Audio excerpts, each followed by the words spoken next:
இங்கு அமர்ந்திருக்கும் அனைவருக்கும் என் வணக்கத்தை கூறி என் உரையை ஆரம்பம் செய்கிறேன். எனக்கு இந்த மன்றம் கொடுக்கப்பட்டுள்ள தலைப்பு எப்போதும் தேவை பெரியார்.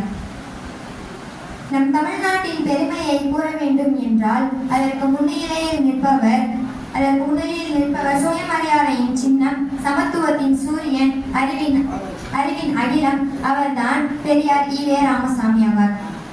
அவர் வந்தார் சாதியை சிதைத்தார், மதத்தை மிதித்தார், அறிவென்றும் மொழியை ஏற்றி காட்டினார். அவர்தான் பெரியார். எப்போதும் தேவை பெரியார் என்பது பெரியாரின் சமத்துவம் சார்ந்த சிந்தனைகள் இருந்து இருக்கிறது. அவை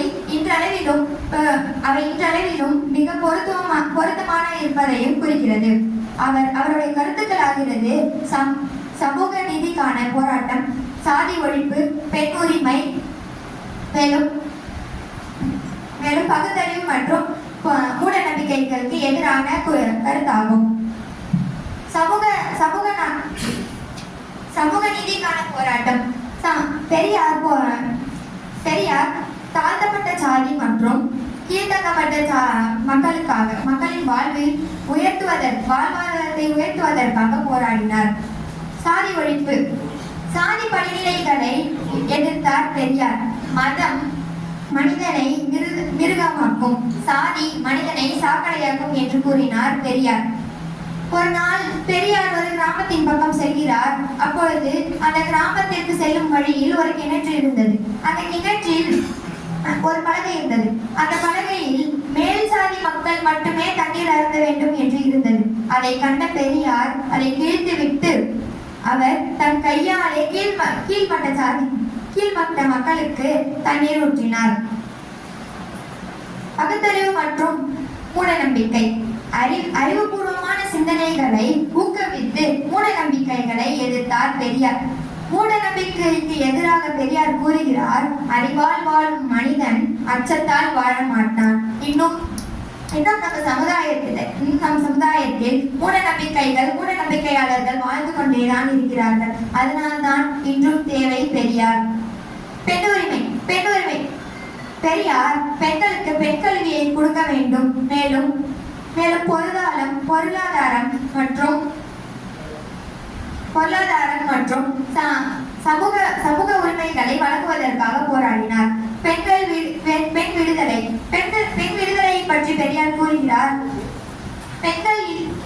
பெண்கள் இல்லாத சமுதாயம் என்றும் முழுமை அடையாது என்று கூறுகிறார். பெண்களுக்கு மன தைரியத்தையும் தன்னம்பிக்கையும் ஒரு குரலும் கொடுத்தார் பெரியார். பெரியார் கூறுகிறார், பெண்கள் சமையல் அறையில் மட்டும் இருக்க வேண்டியவர்கள் அல்ல, சமுதாய கூடங்களிலும் இருக்க வேண்டியவர்கள் தான் பெண்கள் என்று கூறினார். இதை கேட்ட பெண்களுக்கு அவர்கள் மனதில் தீபத்தை ஏற்றியது போல் இருந்தது.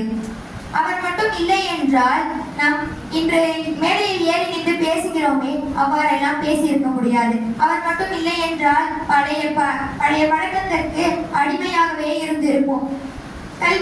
கல்வியை பற்றி பெரியார் கூறுகிறார், கல்வி இல்லாத சுதந்திரம் ஒரு பொய்யான கனவை போன்று. பெரியார் கல்வியை அனைத்து சாதி மக்களுக்கும் அனைத்து மக்களுக்கும் பொதுவாக வழங்க வேண்டும் என்று போராடினார்.